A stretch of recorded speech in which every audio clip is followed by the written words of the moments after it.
Curso de Edificação Espiritual 2, Aula 5. Conversão. As primeiras atitudes do cristão. Introdução. Quando alguém recebe Jesus Cristo como Senhor e Salvador da sua vida, passa a dar liberdade para que o seu Espírito Santo o guie e molde conforme a vontade de Deus Pai. O cristão, ainda que novo convertido, não é mais dono da própria vida. Ele consagra essa vida que tem a Deus e passa a trilhar o caminho, ou seja, inicia uma trajetória de obediência a Deus e à sua palavra. Na aula de hoje, estudaremos sobre fé, obediência, arrependimento e santificação. São pontos que certamente fazem parte das mudanças que ocorrem na vida do novo convertido. Item número 1. Fé. A fé em Jesus Cristo e na sua palavra baseiam toda a transformação que o cristão experimentará. Hebreus 11:1. Ora, a fé é o firme fundamento das coisas que se esperam e a prova das coisas que não se veem. A fé vem de Deus. Efésios 2:8. Porque pela graça sois salvos por meio da fé, e isso não vem de vós, é dom de Deus. A fé parece loucura aos olhos de quem não crê. 1 Coríntios 2:14. Ora, o homem natural não compreende as coisas do Espírito de Deus, porque lhe parecem loucura, e não pode entendê-las, porque elas se discernem espiritualmente. Todos têm uma porção de fé. Romanos 12:3. Porque pela graça que me é dada, digo a cada um dentre vós que não pense de si mesmo além do que convém. Antes, pense com moderação, conforme a medida da fé que Deus repartiu a cada um. Existe fé para a salvação. João 3:15. Para todo aquele que nele crê, não pereça, mas tenha a vida eterna. E Romanos 10:9. A saber, se com tua boca confessar ao Senhor Jesus e em seu coração creres que Deus o ressuscitou dentre os mortos, serás salvo. A fé para agradar a Deus. A leitura do capítulo 11 de Hebreus é muito oportuna para este estudo. Se possível, leia Hebreus 11 antes de passar ao próximo ponto. Aqui vamos citar apenas um versículo, Hebreus 11:6. Ora, sem fé é impossível agradar-lhe, porque é necessário que aquele que se aproxima de Deus creia que Ele existe e que é galardoador dos que o buscam. A fé para renunciar. Se pela fé Deus é Senhor, então o ego passa para o segundo plano.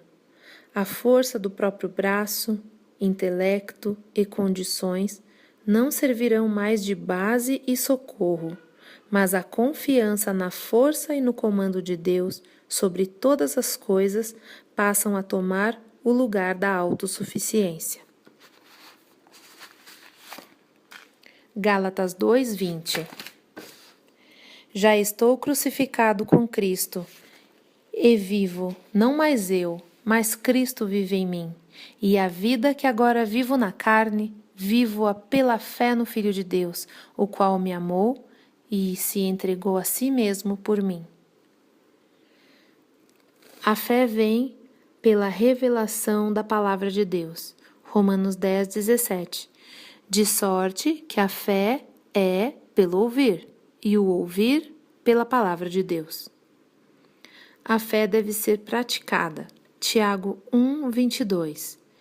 E sede cumpridores da palavra, e não somente ouvintes, enganando-vos com falsos discursos. Item número 2. Fé versus incredulidade. A origem da incredulidade. A incredulidade se iniciou com Adão e Eva, no momento em que a serpente colocou dúvida nos seus corações. Criou-se ali um dilema, que é uma questão de em quem vou crer? No que o inimigo diz, entre parênteses, as pessoas, circunstâncias e o mundo, ou no que Deus diz? Adão e Eva preferiram crer nas palavras de Satanás e desobedeceram a Deus. A incredulidade é contrária à fé. A vontade de Deus é que o cristão ande em fé. Este andar no Espírito vence a incredulidade. 2 Coríntios 5, 7. Pois vivemos por fé e não pelo que nos é possível ver. 1 Coríntios 1, 21. Visto como na sabedoria de Deus o mundo não conheceu a Deus pela sua sabedoria, aprove a Deus salvar os crentes pela loucura da pregação. A incredulidade está ligada ao medo. O medo roubou a cena quando, sob a palavra de Jesus, Pedro andava sobre as águas, e pela incredulidade ele submergiu. Mateus 14, do 28 ao 31. E respondeu-lhe Pedro, e disse: Senhor, se és tu, manda-me ir ter contigo por cima das águas. E ele disse: Vem. E Pedro, descendo do barco, andou sobre as águas para ir ter com Jesus. Mas, sentindo o vento forte, teve medo, e começando a ir para o fundo, clamou, dizendo: Senhor, salva-me. E logo Jesus, estendendo a mão, segurou-o e disse-lhe: Homem de pouca fé, por que duvidaste? A incredulidade interfere nos milagres. A fé é imprescindível para que os milagres aconteçam. Jesus não pôde fazer muitos milagres na terra onde cresceu, pois seus conterrâneos não tiveram fé para tornar o milagre possível. Mateus 13, 57 e 58. E escandalizavam-se nele. Jesus, porém, disse: Não há profeta sem honra, a não ser na sua pátria e na sua casa. E não fez ali muitas maravilhas, por causa da incredulidade deles. Item número 3. Obediência a Deus. Jesus Cristo, o Salvador, tem o poder de salvar o homem da morte eterna. Jesus Cristo, o Senhor da vida do cristão, deve ser honrado como o dono, aquele que está no comando. Os atos de obediência demonstram o que cremos a respeito de Deus. Obedecer confiando apenas em Deus e na sua palavra, conforme Jeremias 17, 5 ao 7. Assim diz o Senhor: Maldito o homem que confia no homem, e faz da carne o seu braço, e aparta o seu coração do Senhor. Porque será como a tamargueira no deserto, e não verá quando vem o bem. Antes morará nos lugares secos do deserto, na terra salgada e inabitável. Mas bendito o homem que confia no Senhor, e cuja confiança é o Senhor. Obedecer mudando o rumo da própria vida. Os desafios de mudança de vida são grandes e devem ser encarados pelo novo convertido. 1 João 2, do 3 ao 6. E nisto sabemos que o conhecemos, se guardamos os seus mandamentos. Aquele que diz: Eu conheço, e não guarda os seus mandamentos, é mentiroso, e nele não está a verdade. Mas qualquer que guarda a sua palavra, o amor de Deus está nele verdadeiramente aperfeiçoado. Nisto conhecemos que estamos nele. Aquele que diz que está nele, também deve andar como ele andou. Obedecer por vontade própria. A conversão não deve ser um peso, nem por obrigação, mas uma escolha, uma resposta ao chamado de Deus. Aquele que se entrega a Cristo deve se dispor a ser moldado, a mudar seus hábitos e seu linguajar, livre do passado e alegre em seu coração pela nova vida em Cristo. 2 Coríntios 5, 17. Pelo que, se alguém está em Cristo, nova criatura é. As coisas velhas já passaram, eis que tudo se fez novo. Item número 4. O arrependimento. O arrependimento como indício de conversão. A Bíblia trata de um arrependimento genuíno, disposto a empreender as mudanças necessárias para alinhar a vida conforme a palavra de Deus. Lucas 9:62. E Jesus lhes disse: Ninguém que lança a mão do arado e olha para trás é apto para o reino de Deus. Jesus trata o arrependimento como requisito da sua missão. Mateus 4:17. Desde então começou Jesus a pregar e a dizer: Arrependei-vos, porque é chegado o reino dos céus. E Lucas 15:7. Digo-vos que assim haverá alegria no céu por um pecador que se arrepende, mais do que por 99 justos que não necessitam de arrependimento. O arrependimento está ligado à confissão dos pecados. Cada pecado tem seu nome, e é importante que sejam confessados para que haja perdão e mudança de atitude. Seguem listados alguns erros considerados como pecados pela Bíblia.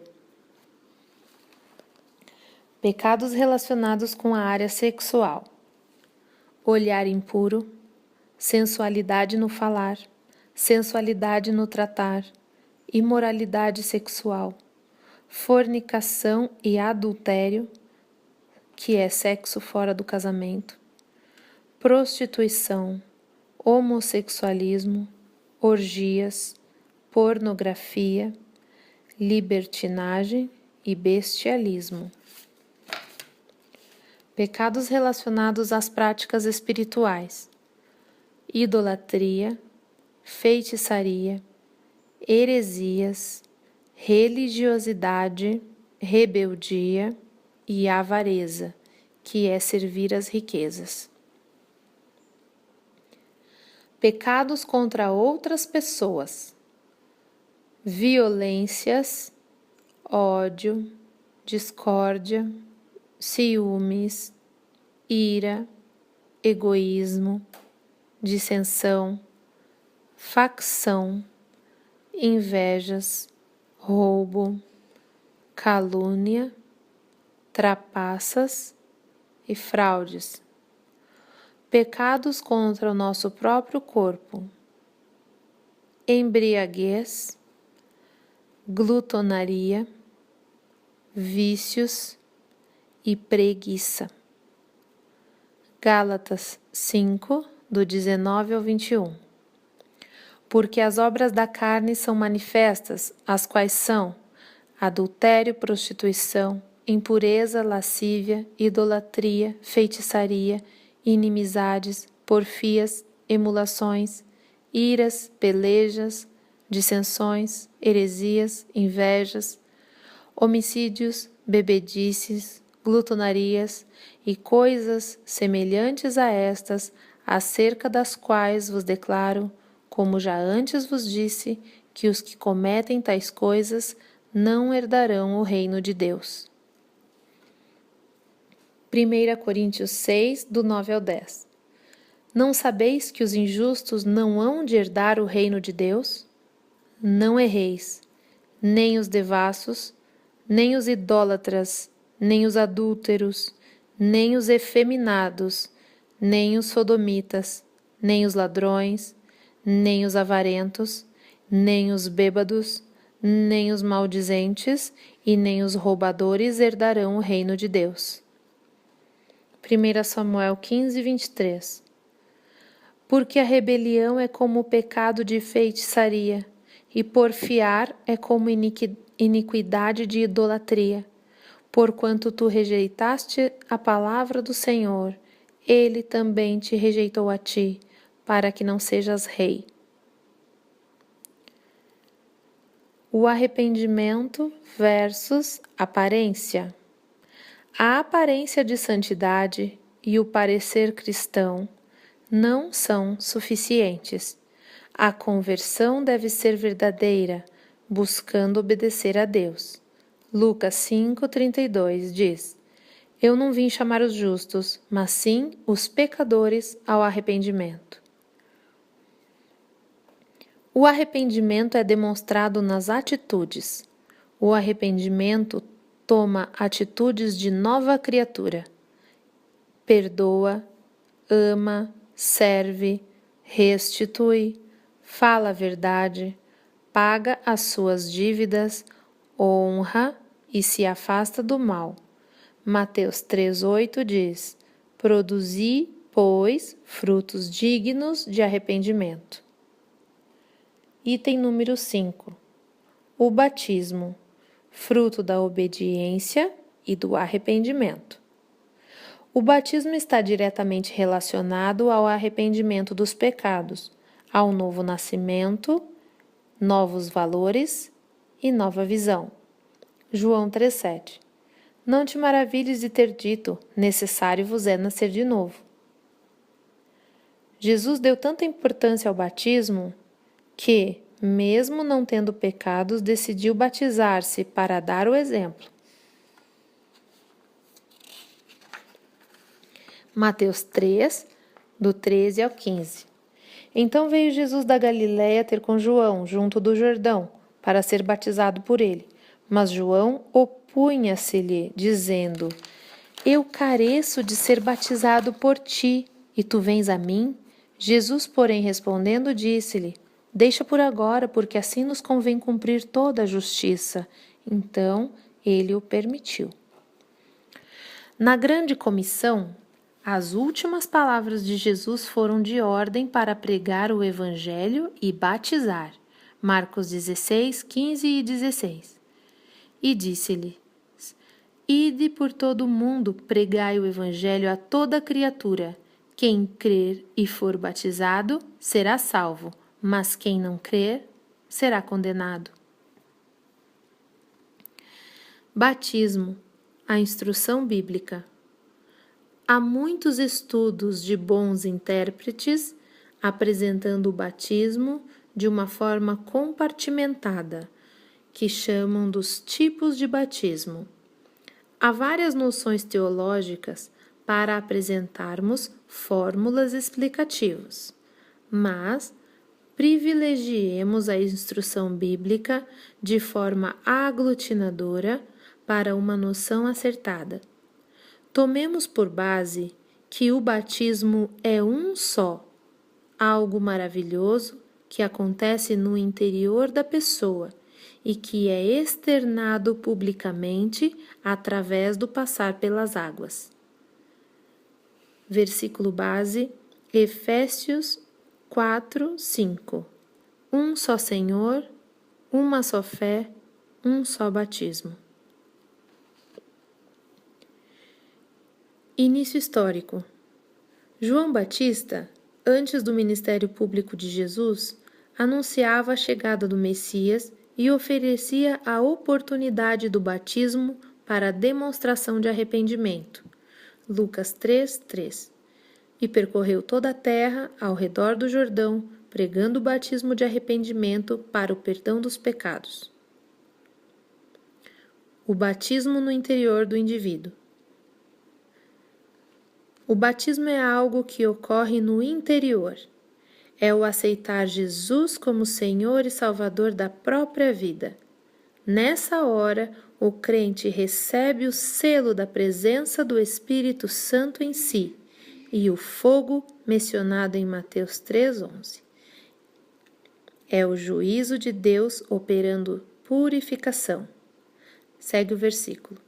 E eu, em verdade, vos batizo com água para o arrependimento, mas aquele que vem após mim é mais poderoso do que eu, cujas alparcas não sou digno de levar. Ele vos batizará com o Espírito Santo e com fogo. O batismo como ato público. O batismo nas águas é a confirmação pública diante de testemunhas físicas e espirituais de quem já tem Jesus como Senhor e Salvador. Representa a morte da vontade para o pecado e a nova vida em Cristo. Atos 2:38. E disse-lhes Pedro: Arrependei-vos e cada um de vós seja batizado em nome de Jesus Cristo para perdão dos pecados e recebereis o dom do Espírito Santo. Mateus 28:19 diz: Portanto, ide, Fazei discípulos de todas as nações, batizando-os em nome do Pai, do Filho e do Espírito Santo. O enchimento do Espírito. O enchimento do Espírito é uma experiência diferente do batismo, que deve ser desejada e deve ser recebida por todo cristão. É o transbordar da presença gloriosa, manifesta em dons, poder e capacitação do Espírito Santo, com a finalidade de tornar a pessoa útil para a obra de Deus.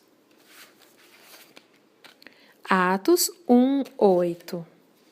Mas recebereis a virtude do Espírito Santo, que há de vir sobre vós, e ser-me-eis testemunhas, tanto em Jerusalém, como em toda a Judéia e Samaria, e até aos confins da terra.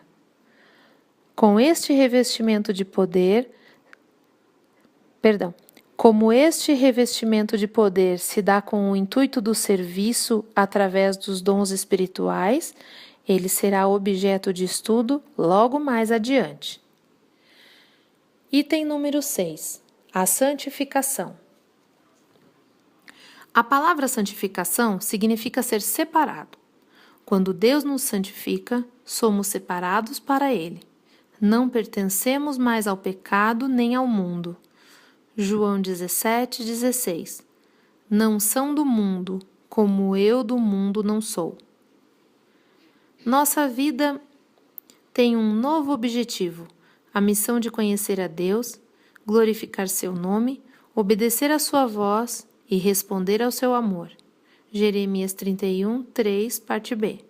Porquanto com amor eterno te amei, por isso com benignidade te atraí.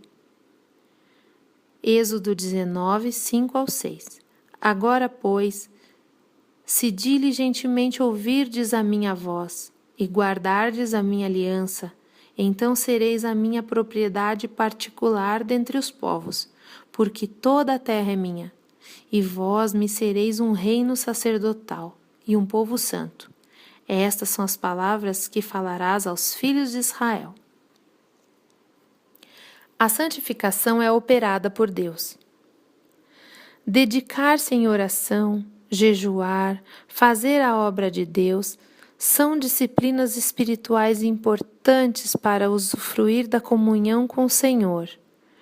Mas não podemos confundir isso com a santificação que só Deus opera em nós. A santificação não é operada por nós, ela vem de Deus para nós. Só Ele tem o poder de nos separar para Ele. Assim, a revelação da palavra de Deus nos santifica, pois é Deus falando conosco. João 17:17. Santifica-os na tua verdade, a tua palavra é a verdade. O processo de santificação começa no momento em que recebemos Jesus como Salvador e segue operante para nos tornarmos igreja, noiva de Cristo. Efésios 5:27. Para apresentar a si mesmo igreja gloriosa, sem mácula, nem ruga, nem coisa semelhante, mas santa e irrepreensível.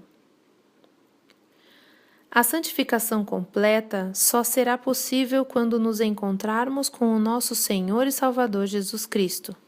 1 João 3:2. Amados, agora somos filhos de Deus e ainda não é manifestado o que havemos de ser, mas sabemos que, quando Ele se manifestar, seremos semelhantes a Ele, porque assim como é, o veremos.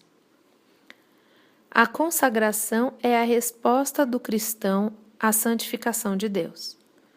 Consagrar é dedicar em honra. Quando Deus está em primeiro lugar, todas as outras coisas podem ser entregues ao comando dele. O que temos, o que somos, o futuro, a família, os bens e os planos. Compreendemos que todas as coisas vêm dele e pertencem a ele. 1 Coríntios 6:20. Porque fostes comprados por bom preço, glorificai, pois, a Deus no vosso corpo e no vosso espírito, os quais pertencem a Deus. Consagração é estar disposto a servir em tudo ao Senhor. 1 Pedro 2:9. Mas vós sois a geração eleita, o sacerdócio real, a nação santa, o povo adquirido, para que anuncieis as virtudes daquele que vos chamou das trevas para a sua maravilhosa luz. E 1 Coríntios 9:25. E todo aquele que luta, de tudo se abstém. Eles o fazem para alcançar uma coroa corruptível, nós, porém, uma coroa incorruptível. Agora é hora de verificarmos a fixação do aprendizado. Não despreze essa etapa das atividades. Bom trabalho! Até aqui vimos a aula